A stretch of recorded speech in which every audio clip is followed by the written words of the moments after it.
lo que se mortifica, es el sentimiento de la vida en Shid, ¿sí? Es decir, la negativización cae sobre el sentimiento de la vida, pero no queda negativizado el ejercicio del goce fálico, el ejercicio masturbatorio.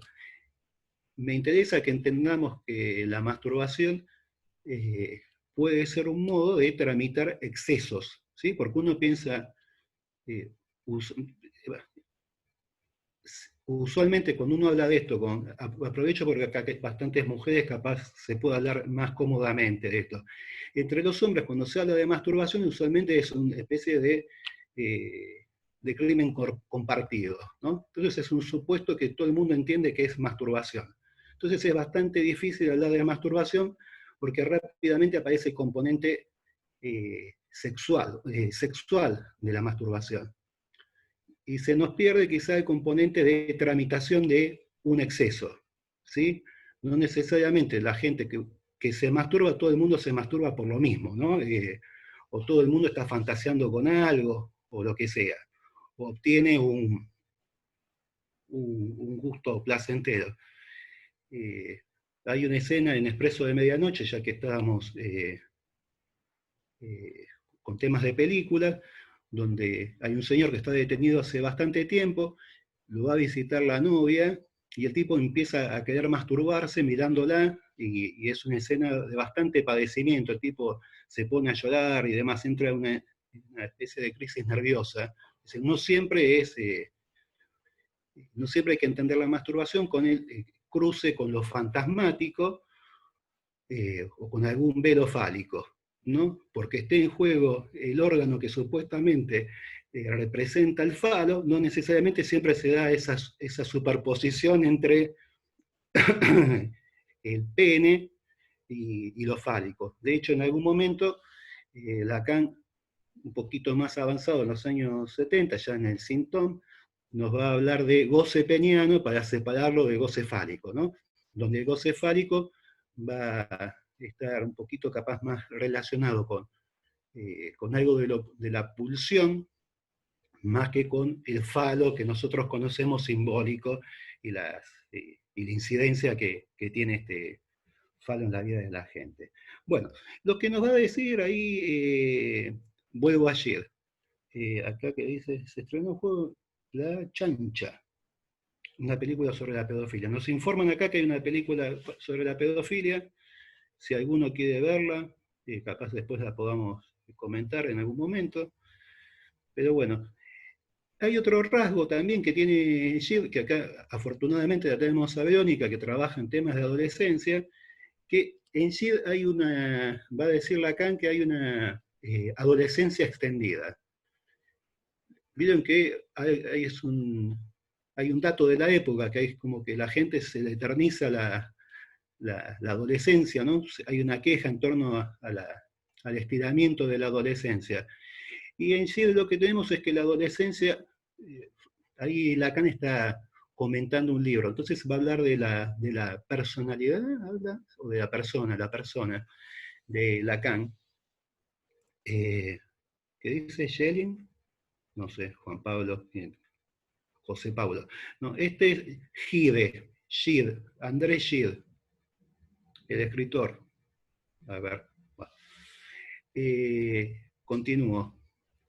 Eh, Tiene una adolescencia extendida y hay algo que dice Lacan que le permite cerrar su persona, su constitución de su aparato psíquico es a partir de sus lecturas y su lectura en torno a Goethe, a Goethe, así ya no tenemos lío con los distintos autores. ¿Sí? Entonces, nuevamente tenemos que es alguien que arma su aparato psíquico, donde el papá mucho no interviene, donde tenemos la teoría de la doble madre, y donde se le cierra con alguien que es un personaje que es a partir de la lectura de la letra, ¿sí? de Goethe, y no es por la intervención paterna.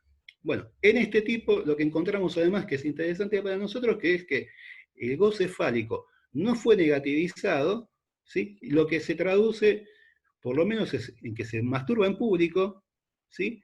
En que tiene estas relaciones un poquito criminales con los niños, y lo que va a señalar en este caso Jack Alan Miller es que es una masturbación sin culpa, ¿sí?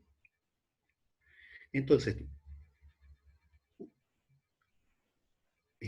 nos interesa porque, justamente porque no es una masturbación que haya pasado por la castración típica, y el saldo es que no tiene culpa, y eso lo lleva por este lado de lo criminal, y tiene algo de lo que no se puede dejar de hacer, ¿sí? Esa marca. Bueno, lo que nos va a decir también, hay una indicación clínica de Jack Alan Miller, es que ahí da una indicación clínica que es, donde hay masturbación y no hay culpa, ¿sí? Está cerca la muerte, ¿sí? Son hay presencia de la muerte. Antes les hablaba del goce fálico, y el goce fálico en Lacan es resultado del cruce entre la consistencia, digámoslo así, entre el nudo de lo simbólico y el nudo de lo real. Y lo simbólico en Lacan, en el seminario, por lo menos en el seminario 22, está del lado de la muerte. Y la Lange, el funcionamiento ahí de lo que sería el viejo simbólico, el nuevo simbólico está más del lado de la muerte que de la vivificación. De hecho, dentro del circulito, si uno se fija el esquema de la tercera, en el esquema, en el nudo, dentro del nudo de lo simbólico está la muerte, ¿sí? Entonces, por ese lado se introduce algo de la pulsión de muerte, y hay algo que no fue negativizado. Bueno, entonces, si no hay culpa, lo que tenemos es que hay muerte cercana. Una acotación, una Sí. cosita que digo respecto de Gide, que Sí. creo Dale, que Verónica, sí. de joven tuvo una anorexia bastante importante, y de hecho hay un escrito donde él comenta que era tal la satisfacción del no comer, Sí. que veía como un hecho de felicidad el llegar a la muerte de esa manera. Ajá. Bueno, Esto que decís de la cuestión de la pulsión de muerte, ¿no? Que hay como otras manifestaciones en este y está muy personaje. bien, sí, sí, sí, y está muy bien, y le agradezco, porque refuerza lo que vengo diciendo, y viene bien la ayuda, amiga. Pero está bien, porque ahí aparece este empuje mortífero que habita este señor. Bien. A ver, ¿por dónde íbamos? Por allí. Y hay algo que dice también Jack Alan Miller sobre este goce fálico que no queda negativizado. Dice que es un goce fálico que queda liberado, y les quiero leer. Dice, queda fuera de todo lazo social y fuera de todo lazo sexual, de todo lazo con el otro, ¿sí? Entonces nos dice que queda fuera del lazo social, fuera del lazo sexual y fuera del lazo con el otro. Me interroga la idea de, por un lado, bueno, está la idea de que está fuera de todo lazo, es algo que no hace pareja con nadie, es esto de que lo que funciona solo. Me llama la atención esto que dice fuera del lazo sexual, ¿sí? Porque uno podría entender el lazo sexual como el comercio sexual entre dos cuerpos, ¿sí?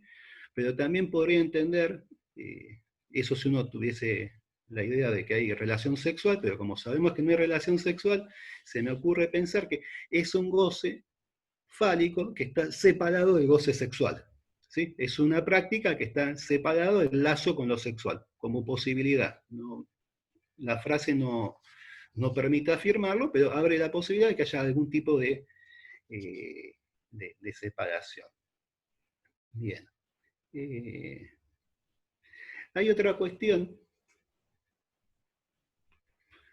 en el Dostoyevsky de Freud, lo traigo ahora, porque él dice que hay una disposición en Dostoyevsky, una disposición pulsional, que podría llevarlo a ser un sadomasoquista o un criminal, ¿sí? Y dice Freud en un momento que ahí interviene la inhibición, ¿sí? Ante esa disposición pulsional, lo que hay es un trabajo de la inhibición. Y nuevamente, en un segundo momento se va a sumar la neurosis, ¿no? Y con la neurosis va a venir la represión. Pero lo que tenemos es un primer momento donde hay un tratamiento a la disposición pulsional dada por una inhibición, ¿sí? Y tenemos dos posibles salidas que nos da Freud, que es la de criminal o la de sadomasoquista. Ahí, en el texto de Gide no está mencionado la idea de perversión, se lo piensa Gide como perverso, digo esto por el sadomasoquismo. Ayer hablaba con Mariela y hablábamos justamente de, en el masoquismo, justamente lo que no tenemos es la presencia de la culpa, ¿no? Porque la culpa viene del lado de la neurosis, ¿sí? En el masoquismo lo que tenemos es alguien que no necesariamente hace las cosas que le hagan bien en la vida, hacen cosas que puedan lastimarle el cuerpo y demás, y lo hace para obtener goce, no para pasarla bien. Viene en el sentido de la felicidad y de los bienes, en el sentido aristotélico, ¿no? Bien. Con estas dos posibles salidas, tanto del sadomasoquismo o de la perversión y de lo criminal, ya que les contaba de un posible perverso, me interesaba tomar nuevamente la vertiente esta de lo criminal. Discúlpenme, me voy a salir un poquito de pantalla porque tengo que buscar una cosa. Ahí está. Ahí está, y volví a la pantalla. ¿Qué tal tanto tiempo? Hay una serie de artículos que escribió Jack Alan Miller en torno a lo criminal, a gente que tuvo problemas con la justicia y demás, y eso lo fue publicando. Ustedes saben que Jack Alan Miller en algún momento declaró su gusto y su deseo infantil de haber sido periodista. Y hay varios artículos de Jack Alan Miller escritos en una revista que se llama Le Point, ¿no? Y donde hace uso de este oficio de él de periodista. Entonces habla de temas de la actualidad. Bueno, entre esas notas, por el año 2011, había un señor que se llama, lo tengo ya, S.D. Kahn, pero quiero decir el nombre de este señor, se llama Dominique Strauss-Kahn. Ese nombre no les dice nada, pero quizá les diga algo que el tipo del presidente del Fondo Monetario Internacional de aquel momento. ¿Sí? El Fondo Monetario Internacional para nosotros más conocido que es el nombre de ese señor. Bueno, este señor siendo presidente del Fondo Monetario Internacional se encuentra en una situación un poco confusa en donde es denunciado, él llega a un hotel, aparentemente convoca a una camarera del lugar, a una señora que trabaja ahí en la limpieza del lugar, la golpea, intenta violarla y la fuerza que le practique sexo oral, ¿no? Esa es la denuncia. Finalmente este señor no queda detenido, dice que la situación de sexo oral sí estuvo presente, pero fue consentido, bueno, no importa. La cuestión es que en la denuncia lo deja un poquito del lado de lo criminal. Esta circunstancia es ocasión para que lo convoquen a Jack Alan Miller para que realice un escrito y los compartimos los otros días, se llama DSK, que son las iniciales de Dominique Strauss-Kahn, entre Eros y Tánatos. Yo no sé si lo pudieron leer. Ahí Miller nos va a plantear una distinción que es, tengan en cuenta que está hablando para un público en general, no es un público que no son analistas solamente, es para los que escribe, y toma una referencia que es clásica en nuestra cultura, que es la referencia al lapsus, ¿no? Todo el mundo más o menos tiene idea de lo que es un lapsus, y entonces él empieza a explicar a partir del lapsus algo que nos va a interesar bastante, que se va a llamar raptus. ¿Sí? Capaz les lea un poquito más de lo que converse. Él va a poner el lapsus del lado de la verdad. Uno podría pensar que va a poner el lapsus más del lado del inconsciente, de una formación del inconsciente, y al raptus lo va a poner más del lado de lo real. ¿Sí? Entonces, habla de hablando del lapsus, lo que dice es que lo que hace presente el lapsus es que el sujeto, el que habla, no es dueño del lenguaje que utiliza. ¿Sí? Y va a hablar de dos corrientes significantes. Uno podría pensar una línea que es la intención de decir, estoy queriendo decir algo, y que de repente la otra línea significante irrumpe y aparece una palabra que no debería haber aparecido, ¿no? Eso causa una cierta sorpresa, a veces alguna gracia, alguna risa entre los que los escuchan. Cuando empezó el tema este de la pandemia, del aislamiento, hay un periodista de Canal 11, no quiero dar el nombre para no complicarlo, que queriendo decir pasajero, equivocó y se refirió a la masturbación y estuvo circulando por las redes. Dice que en esto hay que ser pajero, dice, en esto del aislamiento. No sé si se acuerdan, lo tienen presente, se viralizó. Bueno, ese es el ejemplo del lapsus. Que tiene esto, el sujeto se desconcierta porque aparece esta idea de que él no es amo del lenguaje, algo irrumpe. Bien. Y acá que dice, y bueno, ahí lo mandó en cana a Verónica Lopardo. Lo mandó, yo no voy a leer el nombre porque, pero qué barbaridad, qué alma, bueno, que estábamos con el raptus. El raptus nos va a hablar, ¿se acuerdan que teníamos las dos cadenas significantes estas?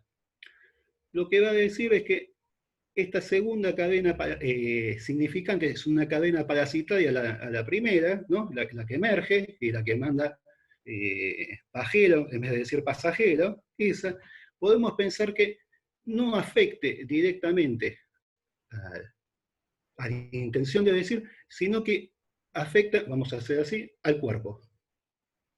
¿Sí?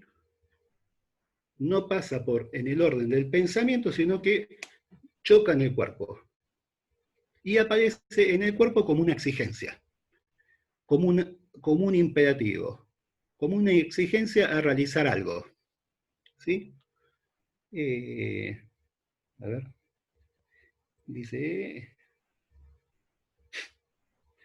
Dice que recae sobre el cuerpo y lo pone el cuerpo a trabajar. ¿Sí? No pasa por el pensamiento. Y el sujeto del raptus, sujeto en el sentido de que está sometido al raptus, tiene la necesidad de obedecer un mandato mudo, irrecusable, que no puede ser rechazado, una exigencia absoluta de satisfacción inmediata. Un imperativo de goce que impone su ley, que no admite deliberación, es decir, no admite pensamiento, está bien, está mal, qué consecuencia va a tener esto, ¿sí? No admite deliberación, dice, el pasaje al acto se desencadena. Y en relación al lapsus, que tenía esta vertiente simpática, lo que nos dice es, en ese momento, cuando irrumpe el raptus, ¿sí? La risa se congela, no hay de qué reírse. ¿Sí? Bueno, y acá viene algo que me resulta interesante porque todo esto que les cuento no era para hablar mal de Barili, sino veníamos hablando de esta gravedad de la neurosis, y estamos tratando de armar y de entender un poquito qué sería la neurosis grave, ¿sí? Y lo que teníamos es el elemento de hay algo de componente de lo onanista o del goce fálico que aparentemente entra bastante en conflicto con la neurosis, o no queda del todo tomado por la neurosis, o no queda para nada tomado por la neurosis y empuja, y eso se reemplaza después por alguna práctica que va al lugar de ese onanismo, ¿no? De ese empuje de goce fálico. para decirlo de alguna forma. Bueno, y acá Milano nos habla de algo que es el motivo por el cual la reunión de hoy le pusimos arquitecturas de las neurosis.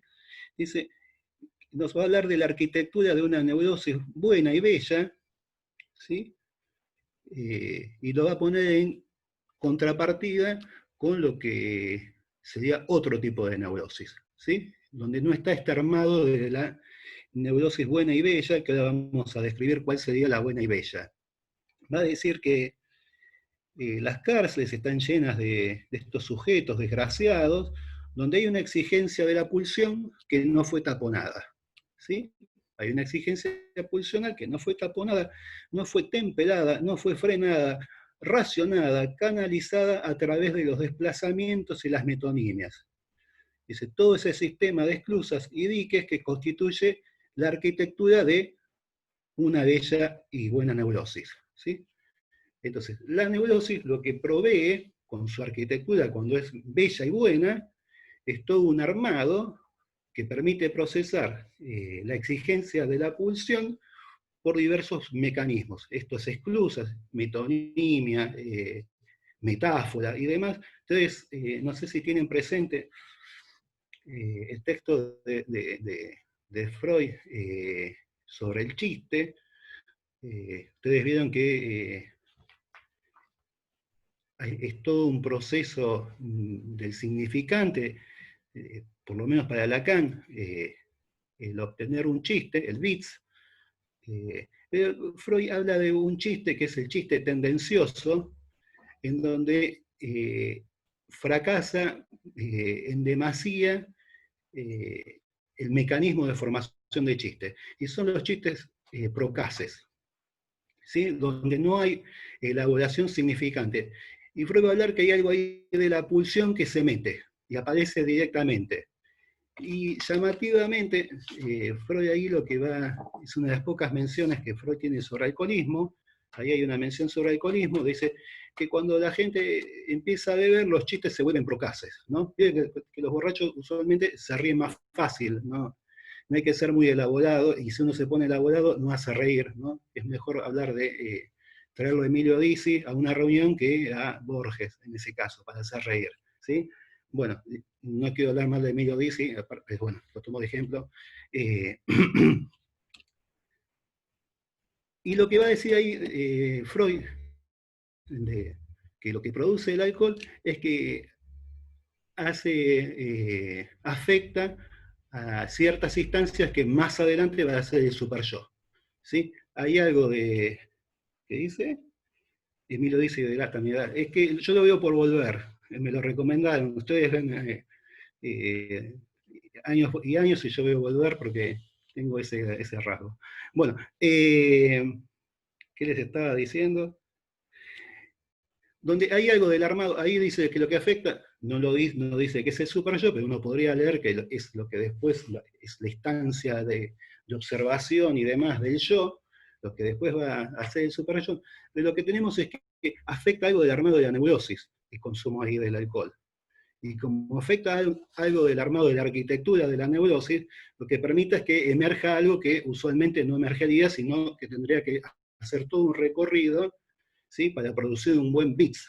Y lo que tenemos es que como no hace todo ese recorrido, sale medio en bruto, y en bruto dice, voy a hacer el Procas, dice culo, teta, concha, y no dice lo que sea, no sé, no es mi madre, ¿sí? Que sería el otro mecanismo. ¿Sí? Bien. Bueno. Raúl, yo puedo, vos, si querés... Me queda un minutito, 2 minutos y ya está, ¿sí? Y en paso, hay exhibicionismo en ese organismo en público. Sí, habría que ver si es exhibicionismo o no, porque exhibicionismo sería para el que lo ve, hay que ver para el tipo que lo realiza qué sería ese organismo, que se masturba en público. Quizá, si es una perversión, quizás estaría buscando un efecto en el otro, y quizá en el caso de Gilles, no. ¿Sí? Capaz es una masturbación, vos estás tramitando algo, simplemente. Bueno, Y lo que, en esto del raptus, lo que dice Miller es que en estos sujetos, ¿sí?, donde está este armado, donde no se armó una bella y buena neurosis, dice la tensión libidinal del síntoma se encuentra en ellos como desnuda, ¿sí? Aparece algo sin vestimenta, sin el armado de la neurosis. Y acá viene algo que me interesaba, y los dejo con esto. Vuelve a hablar ahí, está hablando de tensión libidinal y pone énfasis en la pulsión, y dice, bueno, que a la pulsión se la considera primitiva porque no va al corriente con los tiempos que corren, ¿no? Hay algo de la pulsión que queda algo del lado de lo viejo, y hay algo de nuestros tiempos que tiene que ver con la razón. Nosotros somos hijos de la Ilustración, somos gente racional, y la pulsión no se lleva bien con la razón, ¿no? No el diario, sino la razón del iluminismo y demás. Esta no entiende de razón, no se contiene, no negocia con nadie, se da el pasaje al acto cuando la pulsión toma el sujeto hasta hacer de él un poseso, un títere frenético. Bueno, y nos va a hablar de repentinas y periódicas erupciones libidinales, repentinas erupciones de libido, ¿sí?, que quedan al desnudo, y que él las relaciona con esta noción de raptus.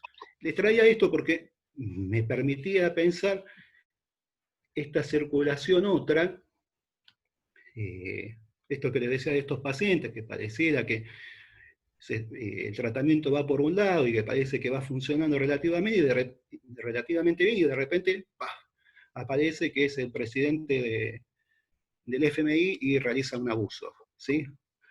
Aparece esto raro, ¿sí?, o aparece la irrupción de alguna barbaridad que uno no habría contemplado en la clínica, y la insistencia y la repetición de eso, ¿sí?, esa práctica repetida.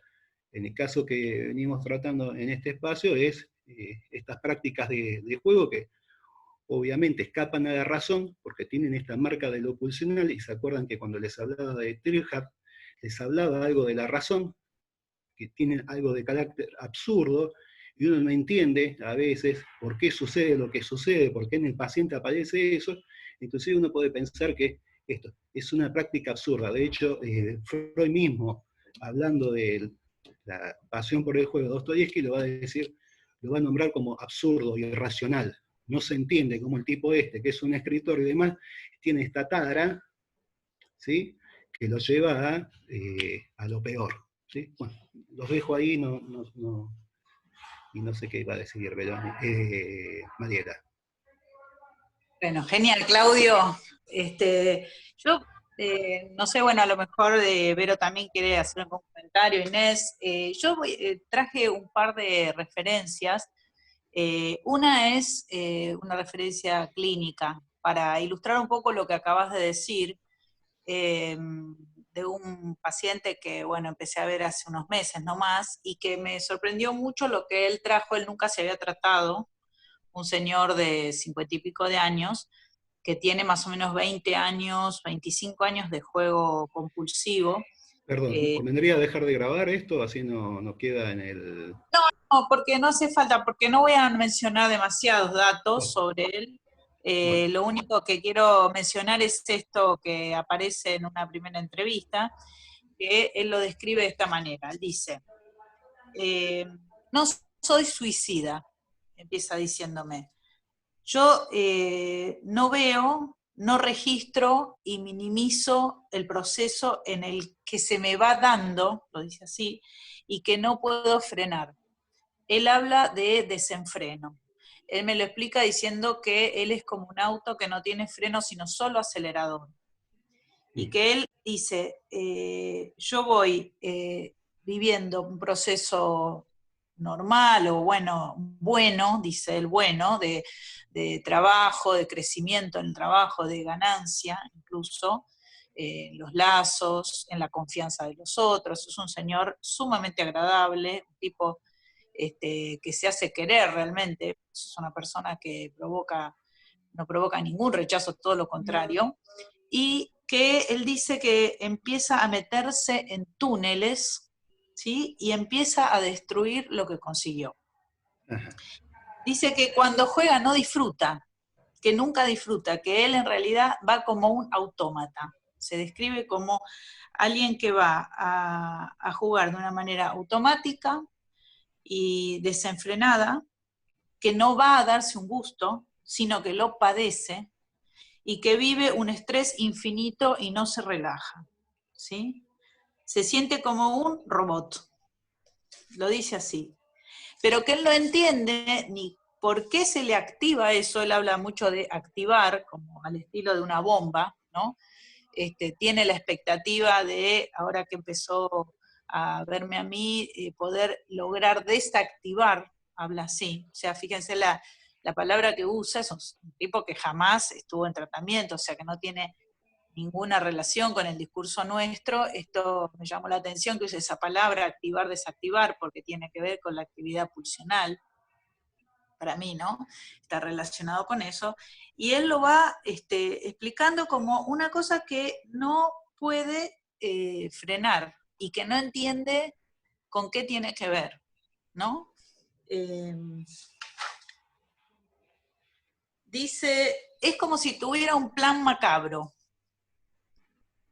Es un trabajo de destrucción que no me da ni culpa ni vergüenza. Él dice que la culpa es algo que él siente después, ¿no? Cuando ve los desastres que provocó, pero que no es, o sea, acá en esto me quiero detener un poquito porque la cuestión de la culpa está como completamente separado de la responsabilidad. En el caso de este señor y en otros que he escuchado también, hay una culpa intensa, en algunos casos no está la culpa, pero en este caso, por ejemplo, está posteriormente, pero que no lleva a tomar ninguna, digamos, posición subjetiva que se pueda hablar de responsable, digamos, de responsable en torno de su acto. Bueno, y con respecto a, digo, es una referencia porque es muy impresionante lo claro que él lo vive y cómo lo siente como algo que de verdad lo padece, ¿sí? O sea, que él después se lamenta todo lo Está muy que él... bien porque ahí donde el tipo habla también de estas imágenes de robot, se llevan bien con esta imagen de poseso, de poseído. No leí algo que había escrito, porque cuando contaba esto de los pacientes, tiene algo esto de lo ominoso, ¿no? De algo que viene de otro lado, que el sujeto a veces desconoce y no puede hacer nada contra eso, ¿sí? Es comandado por eso. Pero bueno, Exactamente. Bueno, y les comentaba antes que... Está a punto de cortar la sesión, volvemos con el mismo link. ¿Parece? Dale. Bueno, dale. nos vamos ahora. ¿Vamos ahora? Bueno, dale, Sí. nos vamos y volvemos. Porque somos Vale. libres. Dale, dale. Que lo demás no importa nada.